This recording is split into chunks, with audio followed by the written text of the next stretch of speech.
Imagine being 18 years old, walking into a factory for your first job, full of hope and ambition, only to find yourself trapped in a nightmare you never saw coming. What would you do if the one person you trusted turned into the one person who could destroy your life? That's exactly what happened to Dorothy, and today she's here to tell you her story. A story of survival, a story of overcoming unspeakable darkness, and most importantly, a story of finding the courage to rise again. Hello, my dear friends. My name is Dorothy, but everyone calls me Grandma.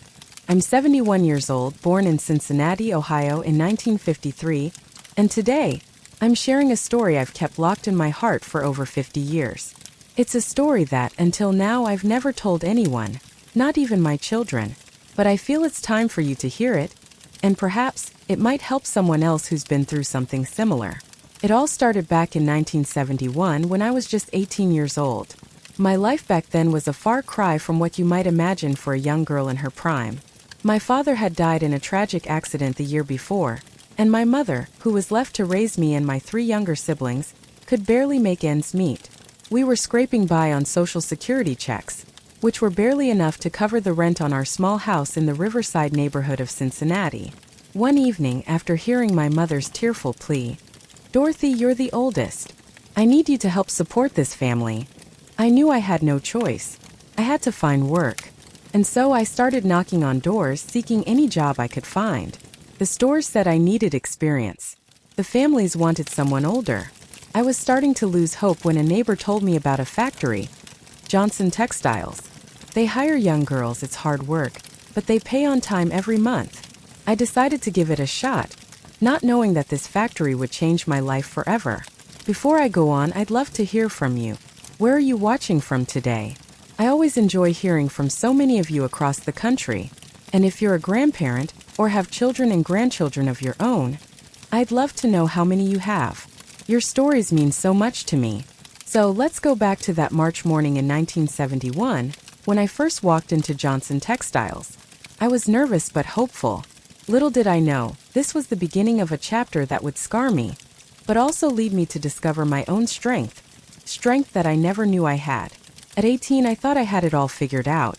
Sure, life had thrown its share of curveballs at me, but I still held on to the hope that I could make things work for my family. After my father passed away in that tragic accident, I could see the pain in my mother's eyes. It was as though a shadow had settled over our home. She was doing her best to hold everything together, but the weight was unbearable. I knew that it was up to me now. I remember one afternoon when I sat down with my mother in the kitchen. She was counting the little bit of money we had left for the week, and her hands shook. "Dorothy," she said, barely holding back tears, "I need you to help me. I can't do this alone." That was all it took for me to understand the gravity of the situation. If I didn't do something, we'd lose everything. I went out the very next day, knocking on doors, hoping for a chance. But back then, it wasn't easy for a young girl with no experience, especially when you didn't have connections or fancy clothes. I'll never forget walking into those shops. Each door that slammed in my face was like a cold bucket of water. "Sorry, we need someone with experience," they'd say. Or, "We're looking for someone older, someone more reliable." It was like a punch to the gut each time, but I wasn't ready to give up. Now, I'm sure many of you have had moments like that in your lives, when it feels like the world is telling you no, when every door seems to be closed. But here's the thing. You can't let it stop you. Every no is just one step closer to that yes. After nearly a week of rejection, just as I was beginning to lose hope, a neighbor stopped by. Mrs. Jensen, a kind woman who lived 2 houses down, had noticed how hard I was trying. She told me about Johnson Textiles. "They hire young girls, Dorothy. It's hard work, but they pay on time every month. Maybe it's not much, but it's something." I had nothing to lose, so I put on my best dress, a navy blue one my mother had sewn for me, and headed down to the factory the next morning. I was nervous as could be, but there was a spark of hope in my chest. I knew that this was my chance. I could already see the image of my mother's grateful smile when I brought home my first paycheck. When I walked into Johnson Textiles on that Monday morning in March 1971, I had no idea what I was about to step into. The factory was a big gray building tucked away in the industrial district, and the air was thick with the smell of dye and glue. I remember the scent clung to my hair and clothes, so strong that I could still smell it for days after. It wasn't glamorous, but it was work. And for someone like me, desperate to help my family, that was all that mattered. I had put on my best dress, a navy blue one my mother had sewn by hand. It was the nicest thing I owned. My heart was pounding in my chest as I stood in front of the factory's reception desk. The man there wasn't very friendly, but he pointed me toward Mr. Robert's office. "Mr. Robert will see you now," he said, not even looking up from his paperwork. When I finally met Mr. Robert, I couldn't help but notice how different he was from the other men I'd encountered. He was tall, around 45 years old, with slicked back black hair and a suit that didn't seem to fit the heat of the March weather. He had this way of speaking, as if he was doing everyone a favor just by listening to them. And when he looked at me, I could tell that he was sizing me up in a way that made me uncomfortable. "So you want to work here, young lady?" he asked, his gaze lingering on me longer than it should have. "No experience, right?" I nodded, feeling small and vulnerable. "I can learn quickly, Mr. Robert. I promise I'll work hard." He raised an eyebrow and, almost to my surprise, smiled. "All right, I'll give you a chance. You'll start in packaging. The pay's half of minimum wage, 6 days a week, 7 a.m. to 6 p.m. It wasn't much, but it was something. It was the first job I had in months, and I was willing to do whatever it took to keep it. "Thank you, Mr. Robert. I won't let you down," I said, my voice barely above a whisper. At first, Mr. Robert seemed like the kind of boss everyone hoped for. He gave me a chance when no one else would, and in the beginning he was polite, even a little charming. He would occasionally check on me in the packaging section, always smiling, praising my efforts.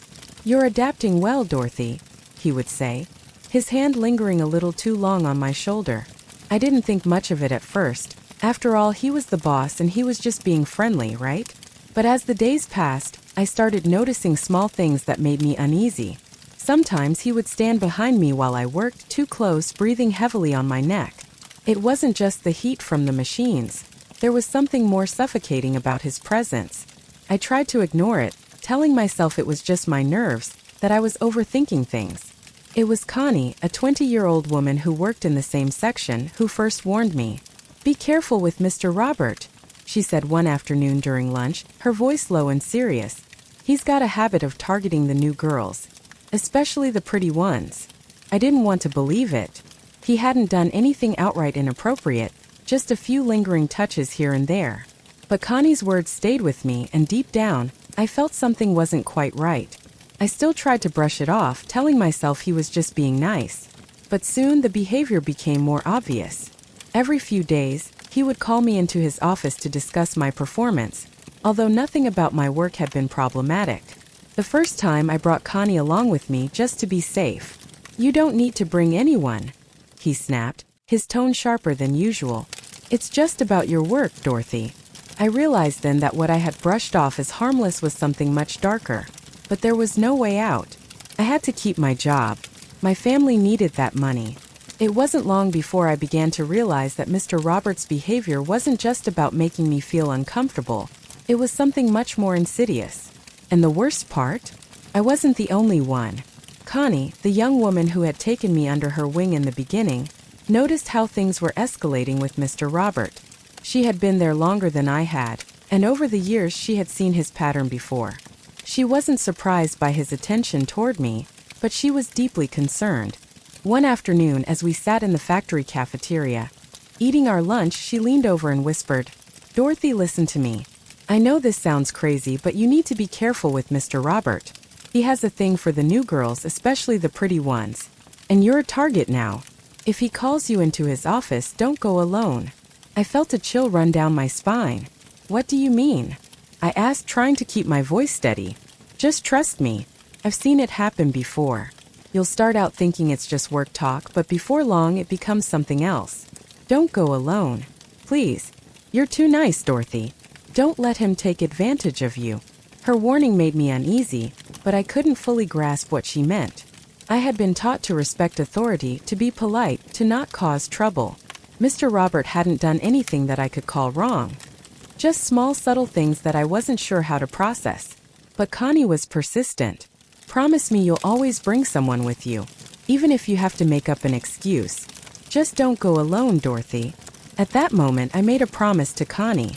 I didn't know if I fully understood the danger, but I knew she was looking out for me. As the days wore on at Johnson Textiles, I began to realize that Mr. Roberts' attention toward me was no longer just about checking my work or offering an occasional compliment. His behavior became more overt, more aggressive, and I could feel it in my bones. He was singling me out. The first time I really noticed it was during a routine check. I was working in the packaging area, folding fabric into neat boxes when Mr. Robert approached, as he often did. But this time, instead of giving me the usual nod of approval, he stopped right behind me and rested his hand on my shoulder. It was too long, too lingering. I could feel the heat of his hand seeping through my shirt, and a cold shiver ran down my spine. "You're doing well, Dorothy," he said, his voice low, almost intimate. "I like how you work. You're dedicated, and that's something I value." At first, I tried to shrug it off, telling myself it was just his way of showing approval. But deep inside, something told me that this wasn't right, and that unease only grew as the days passed. Every time he came around, he lingered a little longer, his eyes a little too focused on me. I felt like a piece of meat being inspected. I started dreading his visits. He would come by at least once a day, stopping at my station to check on me. Sometimes he'd stand so close that I could feel his breath on the back of my neck, and I could barely concentrate on my work. My hands shook as I folded the fabric, but I had no choice. I couldn't afford to show fear. If I did, I'd lose my job and my family would suffer. One afternoon it happened again. I was working through the last batch of fabrics when Mr. Robert walked up to me, his usual smile now replaced with something colder, almost predatory. "Dorothy," he said, his voice softer but more insistent, "I need you to come to my office. There's something important we need to discuss." I hesitated. Connie's warning flashed through my mind. "Take someone with you," she had said. But by this point I felt trapped. If I didn't go, he might punish me, and I couldn't risk that. So I gathered my courage and walked toward his office, trying to convince myself that it was just a normal work-related meeting. But deep down I knew that it wasn't. As I stepped into Mr. Roberts' office that day, my heart pounded in my chest. It felt like the walls were closing in around me. The door clicked shut behind me, and for a moment I couldn't breathe. The air in his office was thick with tension, and it wasn't the first time I had felt this way. But that day, something was different. Something shifted in me. "Sit down, Dorothy," he said, motioning to the chair across from his desk. I didn't want to sit. I didn't want to be there at all. But I had no choice. I sat, my legs feeling like they might give way under me. We started talking about work, or at least that's what I tried to convince myself. But as the minutes passed, I realized the conversation was going in a direction I wasn't prepared for. His compliments became more personal, his tone more suggestive. He spoke about my loyalty and dedication in a way that felt wrong, like he was trying to manipulate me, to make me feel like I owed him something. "You're a smart girl, Dorothy," he said, his eyes never leaving mine. "I like that. Hardworking, eager to prove yourself. You know, there are ways to reward employees like you." I could feel the blood drain from my face. Every word felt like a weight, pulling me deeper into a trap I didn't know how to escape from. I had already made the mistake of coming alone, and now it felt like I was stuck. If I left, he'd punish me somehow. If I stayed, I didn't know what he might do next. I was caught between a rock and a hard place. At that moment, something in me broke. My mind raced with thoughts of my family, my mother, and my siblings. I was doing this for them. I couldn't lose this job, but the price I was paying to keep it was something I wasn't sure I could endure much longer. By the time I had spent a few more weeks at Johnson Textiles, I was starting to feel like a shadow of the person I once was. I went through the motions, showing up to work each day, keeping my head down, and pretending everything was fine. But inside I was breaking. I remember one evening after a long shift, I came home to find my mother sitting at the kitchen table. She had this worried look in her eyes, something I hadn't seen in a while. "Dorothy," she said softly, "you don't look well, honey. You're getting thinner and those dark circles under your eyes. Are you eating enough? You're working too hard." I tried to brush it off, but I knew she could see the toll it was taking on me. The truth was I hadn't been sleeping. I would lie awake at night, replaying the days in my mind, the looks, the words, the way Mr. Roberts' presence haunted me long after I left the factory. I couldn't eat. I felt nauseous every time I thought about the office, about him. My whole body was in a constant state of tension, and I didn't know how much longer I could keep going. Connie, who had been watching me closely, noticed the change too. She took me aside one afternoon during lunch, her voice quiet but urgent. "Dorothy, you're not okay. I can see it in your eyes. Please, you need to get out of this situation. You're starting to fall apart." Her words hit me like a brick. I didn't want to admit it, but I knew she was right. The emotional toll of everything that had been happening at work was breaking me down, little by little. I was no longer the girl who walked into the factory with hope in her eyes. I was tired, drained, and overwhelmed by fear. Fear of what Mr. Robert might do next, fear of losing my job, fear of speaking out and losing everything. But as I listened to Connie, something inside me clicked. I realized that I couldn't keep pretending that everything was fine. The physical exhaustion was bad enough, but the emotional and mental toll was worse. I was beginning to lose myself. I wish I could say that everything turned around after I realized the emotional toll I was under.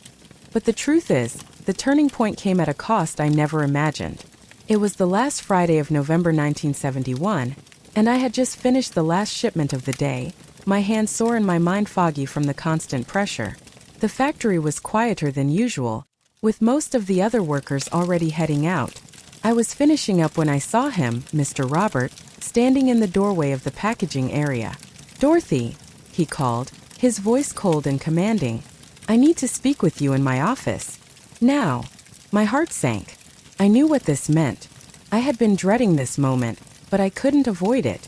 Not again, I thought, but I gathered my things and followed him.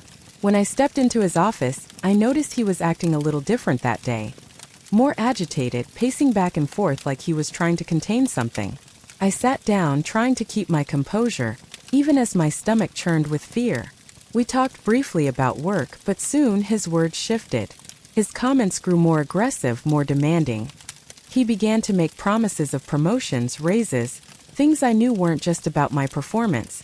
He was playing a game and I was the pawn. Suddenly, he moved behind me. I didn't even have time to react before I felt him push me into the chair harder than I expected. The next moment, I heard a crack. A sharp, terrible sound that echoed in my ears. And then the pain. It was so intense, so overwhelming that for a moment I couldn't even scream. I looked down in horror. My right leg was twisted at an unnatural angle. My femur had snapped. I tried to move, but the pain was too much. It radiated through my body, and I could feel my vision darken. "What have I done?" Mr. Robert muttered, his face pale with fear. For the first time in almost a year, I saw fear in his eyes. He was no longer the confident, controlling man I had been afraid of. In that moment, he was just another man who had gone too far. And for once, the power balance shifted in that room. But the pain, oh, the pain was unbearable. The ride to the hospital was a blur. Mr. Robert tried to maintain his composure, talking frantically about how this was all just an accident. "You slipped, Dorothy. You fell down the stairs. That's all that happened." He kept repeating this, his voice shaking, but I could barely hear him through the pain. The throbbing in my leg was unbearable, but my mind was racing, and something inside me shifted for the first time in almost a year. This is it, I thought. This is where it changes. In the emergency room, as I was rushed to the operating table, I could still feel his presence hanging in the air. He was there in the background, trying to maintain the illusion of the concerned boss, but I knew the truth. The doctor, a kind man named Dr. Wilson, examined my leg with a frown and asked how it happened. I glanced over at Mr. Robert, who was standing in the doorway, clearly nervous. "She slipped down the stairs," he said quickly before I could speak. But this time, for the first time in a long time, I wasn't afraid to speak my truth. I didn't have the strength to say it all at once, but I whispered under my breath to Dr. Wilson, "It wasn't an accident. He did this to me." For a moment, I thought my voice might fail me, but the doctor nodded slowly, his face softening with understanding. I realized that no matter how hard I tried to deny it, the truth was there now, undeniable. I had been hiding in fear for so long, pretending everything was okay, pretending that if I just worked harder, kept my head down and stayed silent, it would all go away.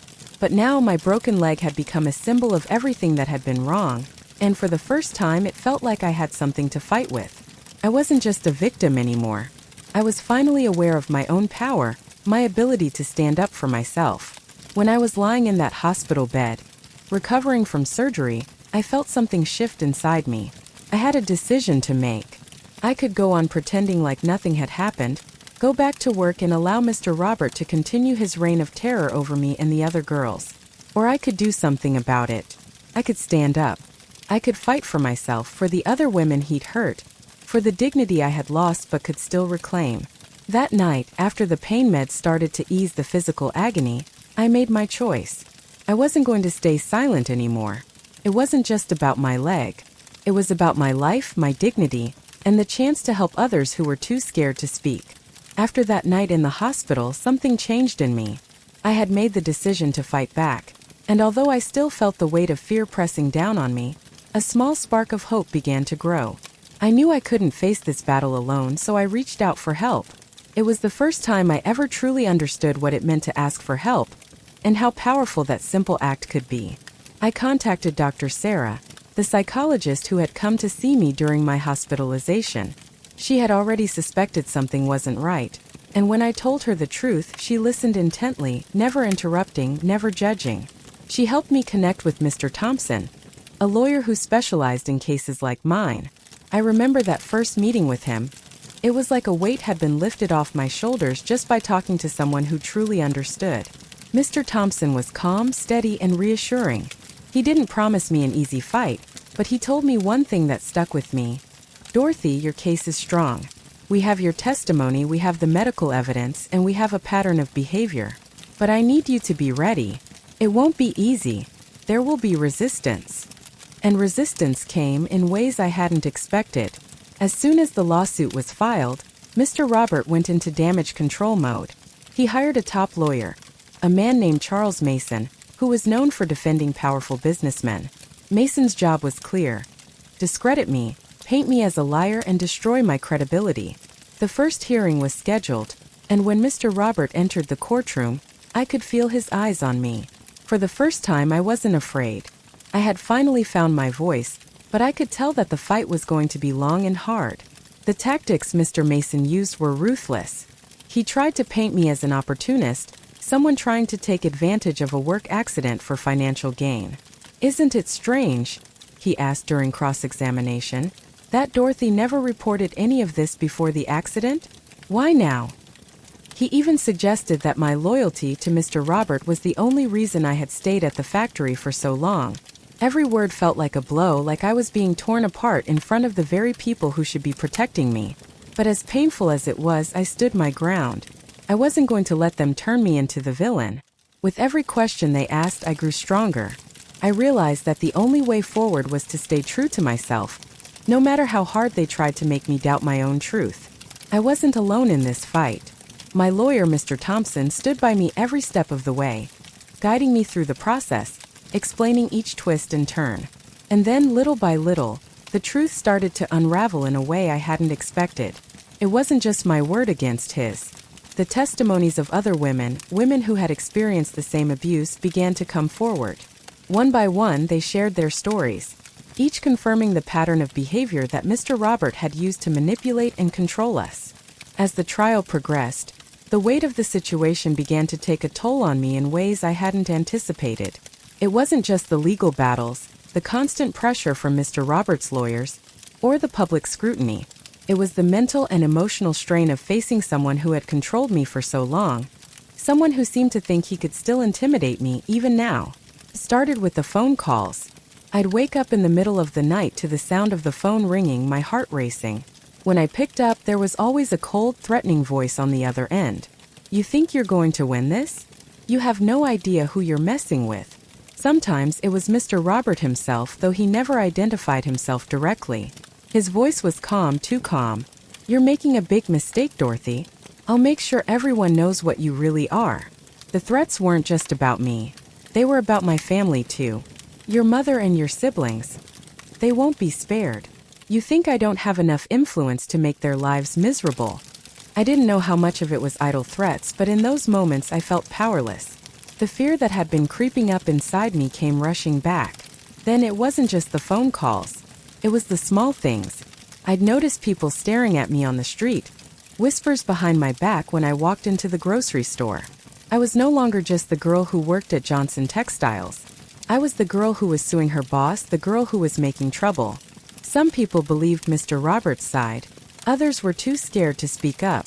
The weight of the judgment, the isolation was overwhelming.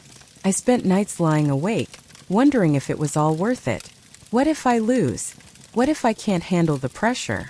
What if everything falls apart? These thoughts ran through my mind like an endless loop. I could feel myself slipping.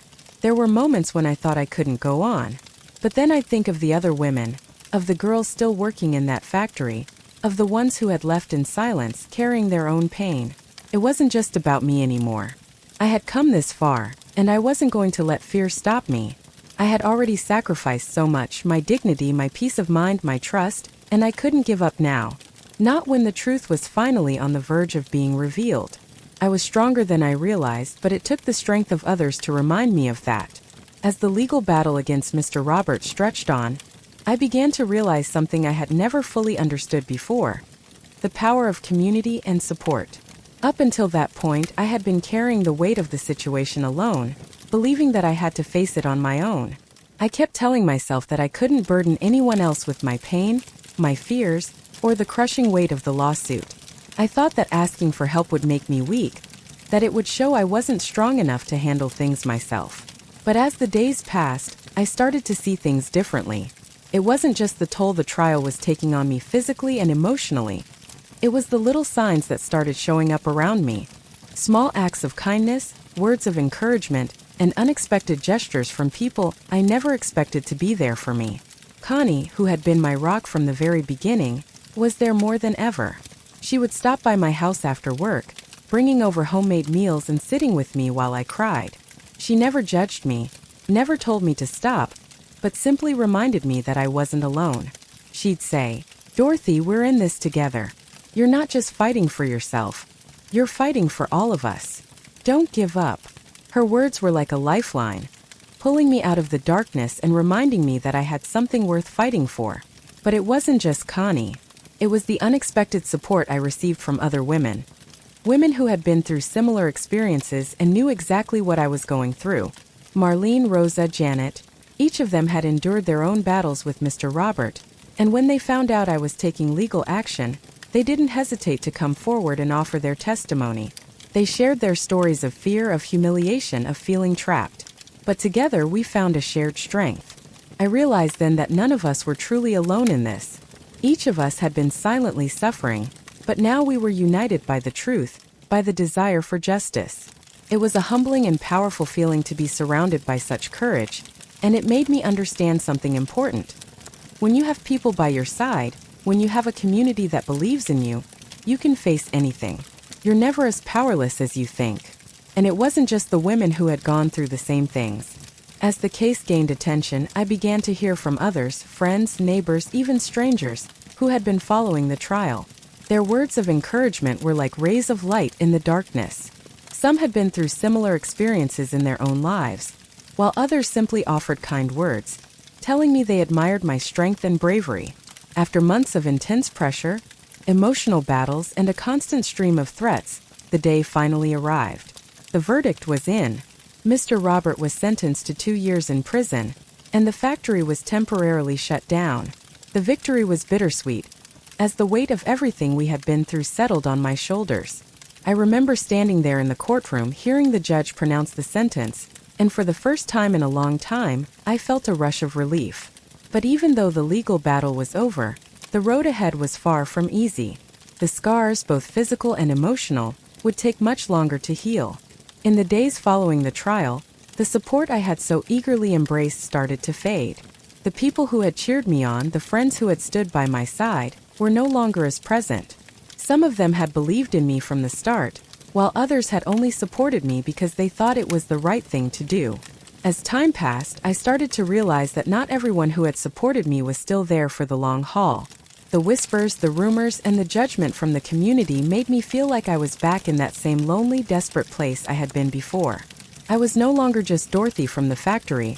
I was the girl who had sued her boss, the girl who had ruined a man's life. The whispers grew louder, and I felt the eyes of strangers on me as I walked through the streets. At times, it felt like I had become a symbol not of justice or strength but of scandal. The hardest part wasn't the legal battle. It was the emotional aftermath. I had won justice for myself, but I had lost something along the way. The cost was my reputation, my peace of mind, and in some ways my sense of belonging. I no longer felt like I fit into the community that I had grown up in. People looked at me differently, some with admiration, others with disdain. It wasn't just the community that had changed, it was me. I felt like a stranger in my own skin. The pain of what I had gone through, the shame, and the guilt still lingered. I questioned whether the victory was worth it.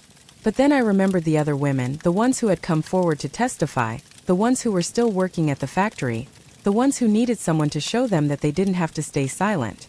The months after the trial were the hardest of my life. I had won the case, but the emotional toll didn't end with the verdict. The town's judgment weighed heavily on me. People who had once smiled at me in the grocery store now looked away. The whispers behind my back grew louder. Some called me a hero, others a troublemaker. It felt like I had lost the place I once called home, the comfort of familiar faces, and the simple pleasure of just being Dorothy. But in the midst of all this, I realized something. I had made it through the storm. Despite everything, despite the threats, the pain, the isolation, I was still standing. I had fought for myself, for justice, and I had won. And now I had to rebuild. The first step was small. I started looking for work again. Though the idea of returning to a normal routine felt terrifying. I walked into office buildings, handed out my resume, and tried to ignore the nervous feeling in my stomach. But every door seemed to close. People didn't want to hire the girl who had made headlines. My name was still tied to the scandal, and even though I had the law on my side, it didn't matter much in a small town where gossip spread like wildfire. Then came an unexpected offer. Mr. Thompson, my lawyer, whom I had come to trust deeply, sat me down one day and asked if I had ever considered working in law. "Dorothy," he said, "you've got a natural understanding of what people go through, especially women. Why not help others like you?" First, the idea seemed impossible. I had never dreamed of being a lawyer. I had barely finished high school, and I was still recovering from everything that had happened. But the more I thought about it, the more I realized this might be the chance I needed to start over. So I took a leap. I started working as a legal assistant, learning the ins and outs of the law, filing papers, organizing documents, and most importantly, helping clients who had been through the same kind of pain I had. I found strength in the work I was doing. Each case felt personal. Each woman I helped felt like I was giving a part of myself back. I had found a new purpose. And then, as if the universe was rewarding me for taking that step, something amazing happened. I decided to go back to school. At 20, I enrolled in a GED program. It wasn't easy balancing work and school, but each class, each exam, gave me a sense of accomplishment I hadn't felt in years. It wasn't just about finishing high school. It was about proving to myself that I could do more than survive. I could thrive. As I settled into my new life, working as a legal assistant and attending night classes to finish my GED, something shifted inside me. I had already proved to myself that I could survive the most harrowing of experiences, but now I wanted more. I didn't just want to exist. I wanted to create a life where I could help others. A life that had meaning. A life that would allow me to use my pain to fuel a better future for others like me. It was during one of my late-night study sessions, exhausted from both work and school, that it hit me. I wanted to be a lawyer. It wasn't just about standing up for myself anymore.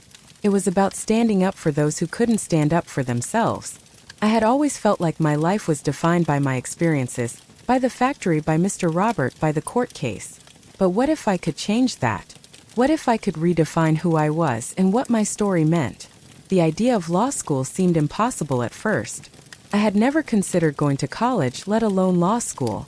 I had dropped out of high school years ago, and even though I was making progress with my GED, I couldn't imagine being accepted into a law program. The fear of failure was real. But then I remembered something Mr. Thompson had said to me after I won the case. "Dorothy, you have a rare gift. You understand people. You understand what it's like to struggle, to feel powerless, and to find your strength." His words stayed with me as I filled out the applications.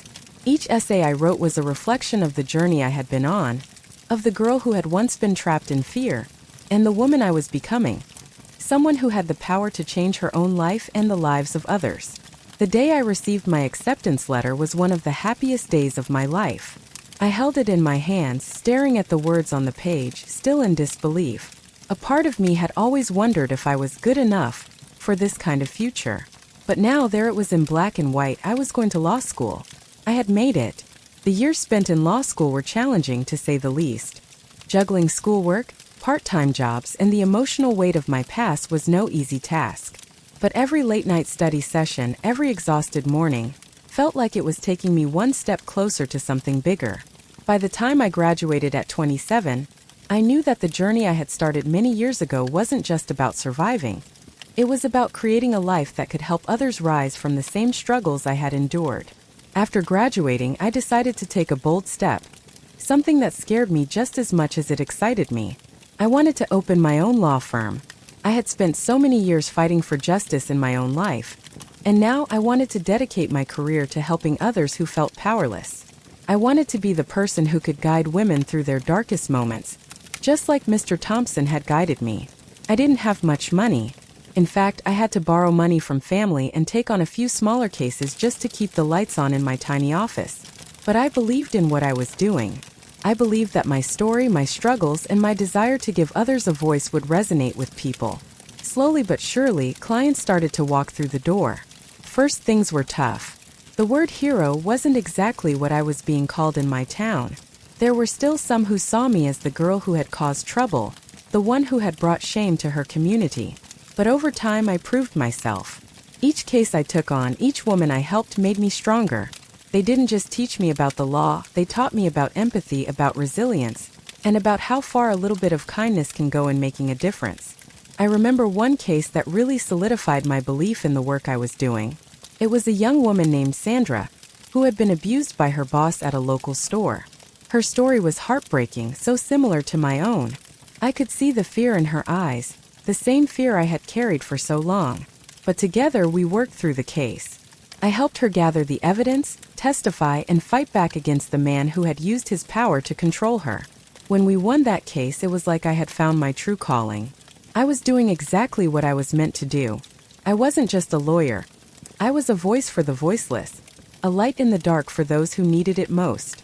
As I look back on everything I've been through, from the dark days at Johnson Textiles to opening my own law firm, I'm struck by how far I've come, not just in terms of what I've achieved, but in how much I've learned about myself, about justice, and about the strength that resides in all of us, even when we don't know it's there. For years, I lived in fear. I let the weight of my circumstances dictate my life. I stayed silent because I thought my voice didn't matter. I thought that no one would believe me, that my struggles were too insignificant to make a difference. But I was wrong. Our voices matter, every single one of us. When we speak up for ourselves, when we stand up for what's right, it not only changes our lives, it can change the lives of others too.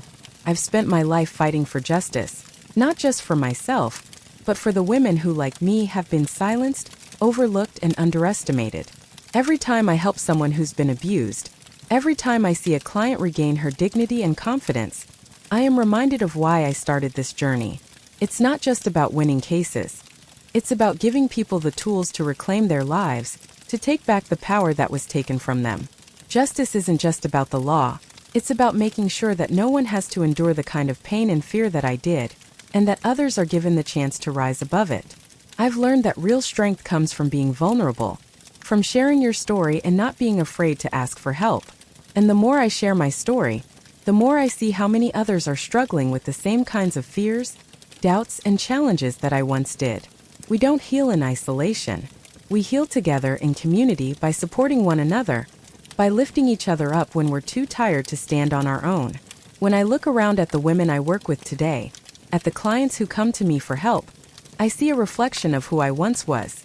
A woman who needed someone to believe in her, to help her find the courage to keep going. And now I get to be that person for someone else. It's the greatest gift I could ever have asked for.